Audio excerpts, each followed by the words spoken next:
हमारा टॉपिक है ionisation energy या आयोनाइजेशन एंथैल्पी। आयोनाइजेशन एनर्जी या आयोनाइजेशन एंथैल्पी तो बाद में पढ़ेंगे, पहले आयोनाइजेशन क्या है इस चीज़ को देखते हैं। तो देखिए आयोनाइजेशन, हिंदी में इसको आयनन कहते हैं और इंग्लिश में इसको आयोनाइजेशन कहते हैं। आयोनाइजेशन, तो आयोनाइजेशन क्या है? The formation of ions specially cation, यानी कि कैटायन का फॉर्मेशन। जो आयन है वो उसमें क्या है, विशेष रूप से कैटायन का फॉर्मेशन क्या कहलाता है? आयोनाइजेशन, यानी आयन का बनना। फॉर्मेशन ऑफ आयंस मतलब आयन का बनना। उस आयन में भी दो तरह का होता है, कैटायन और एनायन, तो इसलिए विशेष रूप से कैटायन का बनना। अब है एंथैल्पी। तो एंथैल्पी क्या है? Energy in the form of heat. Heat के रूप में जो ऊर्जा होती है, उष्मा के रूप में जो ऊर्जा होती है, उसी को हम एंथैल्पी कहते हैं। अब यहाँ पर देखते हैं एक चीज़, जैसे सोडियम है। सोडियम है सॉलिड फेज में रहता है। सोडियम जो हमारे पास उपलब्ध है वो किस में? ठोस अवस्था में। उसको अगर हम हीट करते हैं यानी कि उसको गर्म करते हैं तो सोडियम गैसियस बनता है, यानी कि सॉलिड से गैस बनता है और इसको कहते हैं आइसोलेटेड गैसियस एटम, विलगित गैसीय परमाणु। अब ये जो आइसोलेटेड गैसियस एटम हुआ उसमें से एक इलेक्ट्रॉन निकालते हैं, डायरेक्ट यहाँ से एक इलेक्ट्रॉन नहीं। सोडियम ये जो गैसियस एटम है उसमें से एक इलेक्ट्रॉन निकालते हैं, एक इलेक्ट्रॉन निकाले तो एक प्लस आया और यह कैटायन है। Na प्लस क्या है? ये सोडियम आयन है जिसको हम कैटायन कहते हैं, क्योंकि प्लस वाला रहेगा तो कैटायन, माइनस वाला रहता है तो एनायन। ये है। अब हम आते हैं आयोनाइजेशन एंथैल्पी या आयोनाइजेशन एनर्जी किसको कहते हैं, क्योंकि आयोनाइजेशन भी समझ गए, एंथैल्पी भी समझ गए, ठीक है। तो अब यह होता क्या है इस चीज़ को पहले समझते हैं। तो देखिए आयोनाइजेशन एनर्जी या आयोनाइजेशन एंथैल्पी क्या है, इसके लिए पहले आते हैं यहाँ पर। देखिए अब यहाँ पर यह न्यूक्लियस है, ठीक है। न्यूक्लियस के बाद से यह पहला सेल या पहला ऑर्बिट है, यह पहला सेल या पहला ऑर्बिट। उसके बाद से यह दूसरा सेल या दूसरा ऑर्बिट है, यह तीसरा सेल या तीसरा ऑर्बिट है, यानी कि यह के, यह एल, यह एम। तो ये हो गया आउटर मोस्ट ऑर्बिट। यहाँ पर क्या हो गया? Outer most orbit.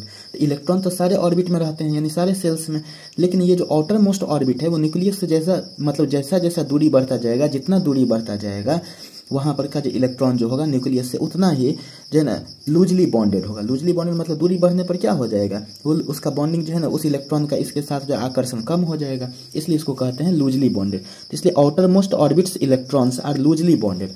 Outer most orbit जो है इलेक्ट्रॉन का, इलेक्ट्रॉन जो है आउटर मोस्ट ऑर्बिट का वह लूजली बॉन्डेड होता है, किससे? To the nucleus. न्यूक्लियस से वह लूजली बॉन्डेड होते हैं। तो इसलिए यहाँ के इलेक्ट्रॉन को, आउटर मोस्ट ऑर्बिट के इलेक्ट्रॉन को निकालना ज़्यादा ईजी होगा। तो अब है क्या? तो ये जो आउटर मोस्ट ऑर्बिट है उसमें से इलेक्ट्रॉन को जो लूजली बॉन्डेड है उसको निकालने के लिए, यानी किसी परमाणु के, किसी एटम के आउटर मोस्ट ऑर्बिट से एक इलेक्ट्रॉन निकालने के लिए जो एनर्जी रिक्वायर्ड होती है, जो ऊर्जा की आवश्यकता होती है, उसी को कहते हैं हम लोग आयोनाइजेशन एंथैल्पी। तो देखिए द अमाउंट ऑफ एनर्जी, ऊर्जा की मात्रा। अमाउंट ऑफ एनर्जी का मतलब क्या हो जाएगा? ऊर्जा की मात्रा, व्हिच इज रिक्वायर्ड, जो आवश्यक होती है। ऊर्जा की मात्रा जो आवश्यक होती है, किस चीज़ के लिए आवश्यक होती है? टू रिमूव एन इलेक्ट्रॉन, एक इलेक्ट्रॉन को निकालने के लिए, एक इलेक्ट्रॉन को निकालने के लिए आवश्यक होती है।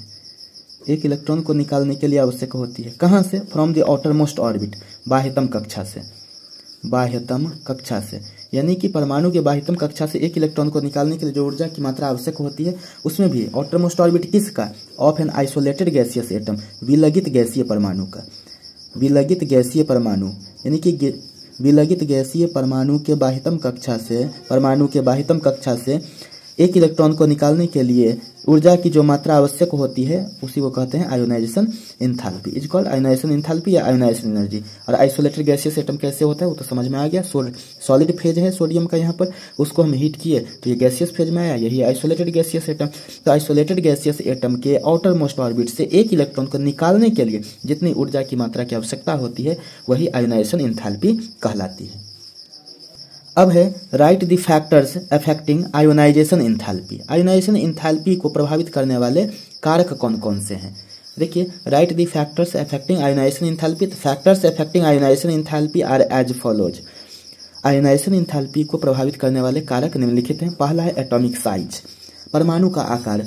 तो आयोनाइजेशन एंथैल्पी वैरीज इन्वर्सली, मतलब ionization enthalpy is inversely proportional to atomic size. इसका मतलब क्या हुआ? एटॉमिक साइज बड़ा होगा तो आयोनाइजेशन एनर्जी कम होगा, एटॉमिक साइज छोटा होगा तो आयोनाइजेशन एनर्जी ज़्यादा होगा, ठीक है। तो इसका मतलब इन्वर्सली का मतलब ही होता है ये बड़ा तो ये छोटा और ये छोटा तो ये बड़ा, ठीक है। तो ऐसे भी आप समझिए ना, जो बड़ा साइज का एटम होगा उसका आउटर मोस्ट ऑर्बिट न्यूक्लियस से ज़्यादा दूरी पर होगा, तो जितना ज़्यादा दूरी पर होगा उतना ही लूजली बॉन्डेड होगा, जितना लूजली बॉन्डेड होगा तो वहाँ से उस इलेक्ट्रॉन को उतना ही कम एनर्जी में निकाला जा सकता है। तो इसलिए साइज बड़ा तो आयोनाइजेशन एंथैल्पी कम, और साइज छोटा तो आयोनाइजेशन एंथैल्पी जो है ना ज़्यादा। तो इसलिए इसको इन्वर्सली कहे, ये बड़ा तो ये छोटा और ये छोटा तो ये बड़ा। अब है स्क्रीनिंग इफेक्ट। स्क्रीनिंग इफेक्ट तो देखिए ionisation enthalpy varies inversely. Ionisation enthalpy जहाँ स्क्रीनिंग इफेक्ट ज़्यादा वहाँ पर आयोनाइजेशन एनर्जी कम। स्क्रीनिंग इफेक्ट जहाँ पर ज़्यादा होगा, जैसे स्क्रीनिंग का मतलब क्या, ये इलेक्ट्रॉन न्यूक्लियस से क्या है यहाँ पर अट्रैक्टेड है, बीच में आकर के कोई स्क्रीन कर दे, यानी कोई इलेक्ट्रॉन आकर के स्क्रीनिंग कर दे, तो इस दोनों के बीच के आकर्षण में थोड़ी सी कमी आएगी ना, दो के बीच में तीसरा की एंट्री से क्या होता है, ठीक है, वहाँ पर इस दोनों के बीच में अट्रैक्शन में अफेक्शन में कमी आती है, स्ट्रेंथन में कमी आती है, ठीक है। तो इसलिए क्या है कि स्क्रीनिंग इफेक्ट हो जाने के कारण से स्क्रीनिंग इफेक्ट जितना ज़्यादा होगा यह इलेक्ट्रॉन उतना ही ज़्यादा मुक्त होगा न्यूक्लियस के आकर्षण से, और जितना ज़्यादा मुक्त होगा उतना ही लूजली बॉन्ड, जितना लूजली बॉन्ड उतना आसानी से निकलेगा, यानी उतना कम एनर्जी लगा करके निकलेगा। तो इसलिए स्क्रीनिंग इफेक्ट जहद बड़ा तो आयोनाइजेशन एंथैल्पी कम, और स्क्रीनिंग इफेक्ट कम तो आयोनाइजेशन एंथैल्पी ज़्यादा। आयोनाइजेशन एंथैल्पी ज़्यादा कहने का मतलब क्या, इलेक्ट्रॉन को निकालने में ज़्यादा ऊर्जा की जरूरत पड़ेगी, ज़्यादा एनर्जी की जरूरत पड़ेगी। तीसरा है न्यूक्लियर चार्ज। न्यूक्लियर चार्ज को जेड स्टार से दिखाते हैं। तो ionization enthalpy varies directly. Ionisation enthalpy जो डायरेक्टली प्रोपोर्शनल है किसके, न्यूक्लियर चार्ज के। मतलब न्यूक्लियर चार्ज ज़्यादा तो आयोनाइजेशन एंथैल्पी ज़्यादा, और न्यूक्लियर चार्ज कम तो आयोनाइजेशन एंथैल्पी जो है कम। यानी कि न्यूक्लियर चार्ज ज़्यादा है तो इससे क्या होगा कि इलेक्ट्रॉन जो है न्यूक्लियस से जो है ज़्यादा मजबूती से बंधा हुआ है, जहाँ पर इलेक्ट्रॉन ज़्यादा मजबूती से बंधा हुआ रहेगा तो वहाँ से उस इलेक्ट्रॉन को निकालने में ज़्यादा एनर्जी देना पड़ेगा। तो इसके वजह से यहाँ पर डायरेक्टली प्रोपोर्शनल का केस है। तो पहला फैक्टर एटॉमिक साइज, दूसरा स्क्रीनिंग इफेक्ट, तीसरा न्यूक्लियर चार्ज। किस तरह से फैक्टर मतलब जो है ये अफेक्ट कर रहा है, कैसे प्रभावित कर रहा है, तो कभी देखिए ये इन्वर्सली, ये डायरेक्टली। चलिए अब देखते हैं next point, generally left to right in a period. Period का मतलब लेफ्ट से राइट, इस तरह से 7 पीरियड है, तो इसलिए कहा गया कि एक पीरियड में लेफ्ट से right ionisation enthalpy increases. Ionisation enthalpy क्या होता है, इंक्रीज करता है, यानी लेफ्ट से राइट जाने पर आयोनाइजेशन एंथैल्पी इंक्रीज करता है। व्हाइल जबकि इन अ ग्रुप, लेकिन ग्रुप में ऊपर से नीचे जब आते हैं from top to bottom ionization enthalpy decreases. तो जो आयोनाइजेशन एंथैल्पी में मतलब आयोनाइजेशन एंथैल्पी का जो ट्रेंड किधर है, पीरियड वाइज लेफ्ट से राइट, उसका उल्टा होगा टॉप टू बॉटम यानी ग्रुप वाइज। तो आयोनाइजेशन एंथैल्पी जो है पीरियड वाइज डिक्रीज कर रहा है, तो इंक्रीज कर रहा है, तो यहाँ पर इसमें क्या करेगा, डिक्रीज करेगा। तो इस तरह से हमें क्या पता चला, लेफ्ट से राइट जाते किसी पीरियड में तो आयोनाइजेशन एंथैल्पी बढ़ता है, क्योंकि साइज छोटा होते जाता है। लेफ्ट से राइट जाने पर एटॉमिक साइज क्या होता है, छोटा होते जाता है, तो इसके वजह से आयोनाइजेशन एंथैल्पी बढ़ता है। ग्रुप में साइज बड़ा होते जाता है, साइज अगर बड़ा होगा तो आयोनाइजेशन एंथैल्पी घटेगा। चलिए अब यहाँ पे देखते हैं कि वैल्यू ऑफ आयोनाइजेशन एंथैल्पी यानी IE for inert gases. Inert gas के लिए जैसे हीलियम, नियॉन, इसके बाद से आर्गन, क्रिप्टन, जेनॉन सब जो होता है, ये सब क्या है, inert gases are exceptionally higher due to stable configuration. क्योंकि इसका कॉन्फ़िगरेशन जो होता है ना वो स्टेबल होता है, स्थायी होता है, इसके चलते एक्सेप्शनली इसका आयोनाइजेशन एंथैल्पी ज़्यादा होता है। अब देखिए यहाँ पर ए गैसियस मतलब कोई भी एक सिंबल दिया गया है, कोई भी एटम है जो गैसियस फॉर्म में, उसमें से एक इलेक्ट्रॉन निकलता है तो एक प्लस आता है, यहाँ पर ए प्लस गैसियस हो गया। और इस टाइम एक इलेक्ट्रॉन को निकालने के लिए जो एनर्जी हमें आवश्यकता पड़ी उसको हम IE1 कहते हैं, आयोनाइजेशन एंथैल्पी 1, यानी फर्स्ट आयोनाइजेशन एंथैल्पी। अब ये जो बन गया इसमें से एक इलेक्ट्रॉन को निकालना, ठीक है, तो एक इलेक्ट्रॉन इसमें से भी निकल जाए तो ए प्लस था, एक इलेक्ट्रॉन और निकल गया तो एक प्लस और आ गया, तो ए प्लस प्लस हो गया, चाहे A2 प्लस हो गया गैसियस फॉर्म में। इस टाइम इस सेकंड इलेक्ट्रॉन को निकालने में जो एनर्जी रिक्वायर्ड हुई, ठीक है ना, उसमें जो ना उसके लिए हम आयोनाइजेशन एंथैल्पी IE2 लिखते हैं। अब ये जो सेकंड वाला है उसमें से एक इलेक्ट्रॉन और निकाल लें तो ए पर प्लस प्लस प्लस गैसियस, यानी ए पर 3 प्लस गैसियस। और इस तीसरा इलेक्ट्रॉन को निकालने के लिए जो एनर्जी की जरूरत पड़ती है, जो आवश्यकता होती है, उसको हम IE3 कहते हैं। तो इसमें ख्याल ये रखना है, सबसे पहले देखिए यहाँ पर लिखा भी हुआ होगा IE1 ionization enthalpy when first electron is removed from valence shell या outer most shell of isolated gaseous atom.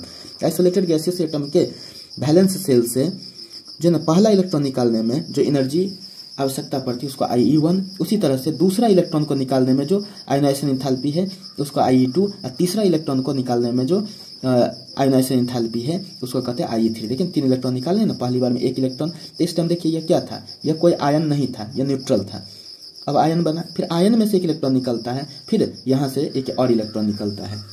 ऐसे समझिए कि यह जो कोई मोहल्ला है और यहाँ पर मोहल्ले का यह बच्चा है, ठीक है। अब पहली बार इस बच्चे को यहाँ से कोई जो है किडनैप कर रहा है तो बड़ी आसानी से कर लेगा, उसे कम एनर्जी लगेगा क्योंकि इधर अलर्ट नहीं है लोग। लेकिन मोहल्ले में एक बच्चा चोरी हो जाए फिर से, तो उस मोहल्ला में जो है लोग क्या है ना अलर्ट हो जाता है। फिर दूसरा बच्चा को अगर जो है निकालना हो, यहाँ से किडनैप करना हो, तो वहाँ पर क्या हो जाता है कि मोहल्ला तो अलर्ट है, इस बार ज़्यादा आसानी से इस इलेक्ट्रॉन को यानी इस बच्चे को नहीं उठाया जा सकता। तो उसके लिए क्या करना पड़ेगा, फिर भी अगर उठाना पड़े तो ज़्यादा उसके लिए बंदोबस्त करना पड़ेगा, ज़्यादा जो है ना उसके लिए रणनीति बनानी पड़ेगी, स्ट्रैटेजी ज़्यादा बनाना पड़ेगा, ज़्यादा एनर्जी लगेगा, ठीक है ना, तब जा करके ये दूसरा इलेक्ट्रॉन निकलेगा।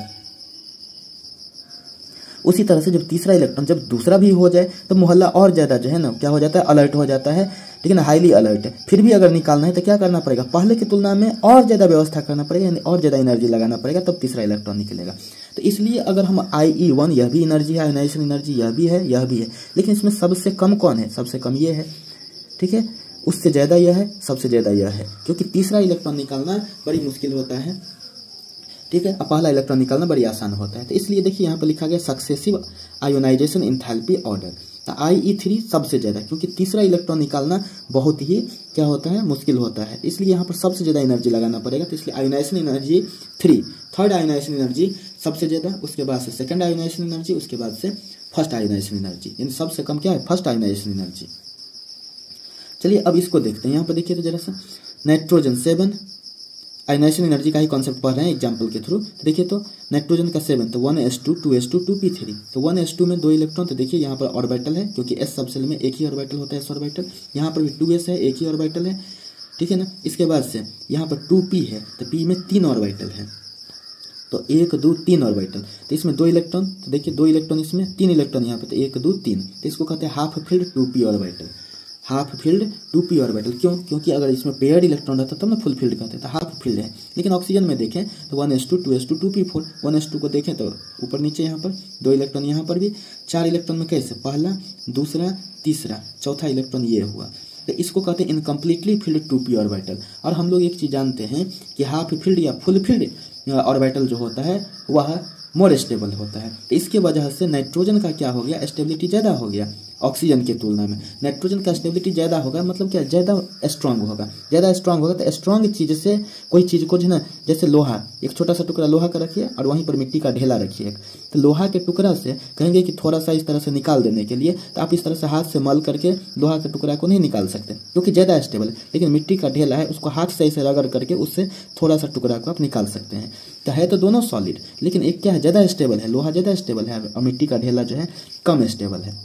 तो इसलिए जो ज़्यादा स्टेबल है, तो नाइट्रोजन और ऑक्सीजन में कौन ज़्यादा स्टेबल है, नाइट्रोजन ज़्यादा स्टेबल है, जिसके वजह से, क्यों स्टेबल है, क्योंकि हाफ फील्ड है, एटॉमिक इसका इलेक्ट्रॉनिक कॉन्फ़िगरेशन है, तो स्टेबल ज़्यादा है, तो उससे एक इलेक्ट्रॉन निकालना ज़्यादा मुश्किल होता है। इसलिए आयोनाइजेशन एंथैल्पी जो होगा स्टेबल इलेक्ट्रॉनिक कॉन्फ़िगरेशन से, आयोनाइजेशन एंथैल्पी मतलब एक इलेक्ट्रॉन को निकालना जो है ना मुश्किल होगा, इसलिए आयोनाइजेशन एंथैल्पी इसका ज़्यादा होगा। इसलिए देखिए नाइट्रोजन ऑक्सीजन में अगर आयोनाइजेशन एंथैल्पी की बात की जाए तो किसका ज़्यादा होगा, नाइट्रोजन का, क्योंकि नाइट्रोजन स्टेबल है, क्योंकि हाफ फील्ड है ना, तो ये क्या हो जाएगा, स्टेबल, ये हो जाएगा लेस स्टेबल नाइट्रोजन की तुलना में, लेस स्टेबल। तो इसलिए ionisation enthalpy of nitrogen is greater, क्योंकि ये स्टेबल है, तो इसके मतलब आउटर मोस्ट ऑर्बिट से एक इलेक्ट्रॉन को निकालना ज़्यादा मुश्किल होगा, इसलिए आयोनाइजेशन एंथैल्पी इसका ज़्यादा होगा।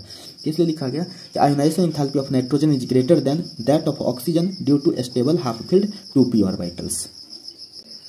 अब देखिए among transition elements of 3D series, क्योंकि आपको पता है ग्रुप 3 से ग्रुप 12 तक यह जो ट्रांजिशन एलिमेंट्स है, यानी डी ब्लॉक एलिमेंट्स को ट्रांजिशन एलिमेंट्स कहते हैं। तो उसमें भी 3D series, 4D series, 5D series है। तो 3D सीरीज का जो क्रोमियम से लेकर के कॉपर तक होता है, ठीक है ना, have higher ionization enthalpy, copper से लेकर यहाँ क्रोमियम, सॉरी इसमें देखिए 3D सीरीज की अगर बात करते हैं तो स्कैंडियम से लेकर के कहाँ तक, जिंक तक होता है 3D सीरीज का। लेकिन इसमें कहा गया, इसमें इस 10 में कहाँ पर, स्कैंडियम से लेकर के जिंक तक में क्रोमियम और कॉपर का जो हायर मतलब जो आयोनाइजेशन एंथैल्पी है वह हायर है। क्रोमियम और कॉपर का आयोनाइजेशन एंथैल्पी हायर है, क्यों, due to half filled and fully filled stable d orbitals. Chromium का जो है वह स्टेबल डी ऑर्बिटल, जैसे क्रोमियम का देखिए D5 होता है, तो डी में तो मैक्सिमम 10 इलेक्ट्रॉन, तो 10 रहेगा तो फुल्ली फील्ड चाहे कम्प्लीटली फील्ड, और इसका आधा 5 रहेगा तो ये इसको क्या कहेंगे, हाफ फील्ड। तो क्रोमियम में हाफ फील्ड डी ऑर्बिटल। तो देखिए यहाँ से क्रोमियम है हाफ फिल्ड डी ऑर्बिटल, तो यहाँ से एक इलेक्ट्रॉन इसमें से निकाल रहे हैं तो Cr+ बन रहा है, इसको कहते हैं फर्स्ट आयोनाइजेशन एंथैल्पी। तो एक इलेक्ट्रॉन जो निकला वो कहाँ से निकलेगा, तो देखिए जरा सा, तो ये तो था क्या 4s1 3d5 है ना, तो आउटर मोस्ट तो 3 और 4 में कौन होता है आउटर मोस्ट, 4 वाला ना, प्रिंसिपल क्वांटम नंबर जिसका ज़्यादा है, तो प्रिंसिपल क्वांटम नंबर इसका 4 सबसे ज़्यादा है। इसमें से जो ना एक इलेक्ट्रॉन निकला तो ये क्या बन गया, तो 1s2 2s2 2p6 3s2 3p6, अब 4s1 था तो 4s0 हो गया, एक इलेक्ट्रॉन निकला 3d5 जैसे वैसे। तो 3d5 को अगर हम देखते हैं यहाँ पर तो 5 ऑर्बिटल है, डी सबसेल में 5 ऑर्बिटल, देखिए तो एक ऑर्बिटल, दूसरा, तीसरा, चौथा, पांचवा, 5 इलेक्ट्रॉन है। तो हुंस रूल से हम सबसे पहले क्या करते हैं, एक एक इलेक्ट्रॉन सबको दे देते हैं, अगर इससे ज़्यादा इलेक्ट्रॉन रहता तब हम पेयरिंग करते, तभी हो गया। तो पांचों में एक एक इलेक्ट्रॉन भरा तो यह क्या है, हाफ फिल्ड डी ऑर्बिटल हुआ। यानी कि क्रोमियम से एक इलेक्ट्रॉन जो है निकला यहाँ पर, तो ये वाला स्थिति बना जिसको हम कहते हैं half filled D orbital. Chromium से एक और इलेक्ट्रॉन निकालते हैं, ठीक है ना, तो Cr++ बनेगा, यानी Cr2+, क्योंकि एक इलेक्ट्रॉन निकालते हैं Cr+ बना, और एक इलेक्ट्रॉन और निकालते हैं तो Cr2+, तो यह क्या हो जाएगा 1s2 2s2 2p6 3s2 3p6, 4s0 3d5 था, एक इलेक्ट्रॉन और निकलेगा, तो कहाँ से निकलेगा 3d4 से। तो ऐसे भी हम लोग जानते हैं कि पहला इलेक्ट्रॉन निकालना आसान होता है, दूसरा इलेक्ट्रॉन निकालना उससे भी मुश्किल होता है, तो इसलिए IE2 जो है सेकेंड आयोनाइजेशन एंथैल्पी जो है फर्स्ट आयोनाइजेशन एंथैल्पी की तुलना में ज़्यादा है। ये क्रोमियम का एग्जाम्पल लेकर के बता दिया। जबकि क्रोमियम का ऐसे भी क्या है, तो ज़्यादा होता है, जितने भी ट्रांजिशन एलिमेंट्स हैं स्कैंडियम से लेकर जिंक तक में, उसमें क्रोमियम का सबसे ज़्यादा होता है, क्योंकि इसके पास हाफ फिल्ड डी ऑर्बिटल है, जैसे कि यहाँ पर दिखाया। अब जो है हम यहाँ पर जो देखने जा रहे हैं किसके लिए, तो कॉपर के लिए। कॉपर यहाँ पर देखिए Cu29, तो 1s2 2s2 2p6 3s2 3p6 4s1 3d10, 3d10 यही क्या है, डी में पूरा 10 इलेक्ट्रॉन है, तो फुल्ली फिल्ड डी ऑर्बिटल से है। अब इसमें से एक इलेक्ट्रॉन निकालेंगे तो कहाँ से निकलेगा, आउटर मोस्ट, तो आउटर मोस्ट कौन है यहाँ पर, 4 वाला ना, 3 वाला थोड़ा ना होगा, 4 वाला। तो एक इलेक्ट्रॉन निकला तो Cu+ बना, Cu+ गैसियस, और एक इलेक्ट्रॉन निकालने में जो एनर्जी रिक्वायरमेंट हुई उसको कहते हैं IE1। तो ये क्या बन बैठा है, तो 1s2 2s2 2p6 3s2 3p6, जो 4s1 है वो 4s0, उसके बाद से 3d10, ये हो गया। तो ये हो गया आपका क्या, फर्स्ट आयोनाइजेशन एंथैल्पी। इसमें और भी देखते हैं, एक और इलेक्ट्रॉन निकलेगा तो क्या होगा, एक और इलेक्ट्रॉन निकलेगा Cu+ में से एक और इलेक्ट्रॉन निकलेगा तो Cu++ बनेगा। इस टाइम जो आयोनाइजेशन एंथैल्पी जो होगा सेकंड वाला वो क्या होगा, ज़्यादा होगा इसके तुलना में। ऐसे भी हम जानते हैं कि पहला इलेक्ट्रॉन को निकालना, यानी मोहल्ले से पहला बच्चा को चोरी करना बड़ी आसान होता है, दूसरा में अलर्ट रहता है मोहल्ला, ठीक है। तो इसी तरह से यहाँ पर हम देखते हैं क्या, कि सेकंड वाला जो आयोनाइजेशन एंथैल्पी होगा वह ऐसे भी ज़्यादा होगा। और चूंकि जितने भी, फिर से मैं बता दूं, जितने भी ट्रांजिशन एलिमेंट्स है उसमें भी 3D सीरीज का, 3D सीरीज मतलब क्या, स्कैंडियम से लेकर जिंक तक में जो डी वाला आता है वो 3D आता है, ठीक है ना, तो इसलिए इसको 3D सीरीज कहते हैं। तो उसमें क्रोमियम और कॉपर जो है वह, क्रोमियम है हाफ फील्ड और कॉपर का क्या है, कंप्लीटली फील्ड या फुल्ली फील्ड, इसके वजह से दोनों स्टेबल है। तो औरों के तुलना में इस दोनों का आयोनाइजेशन एंथैल्पी सबसे ज़्यादा होता है transition elements of 3D series में।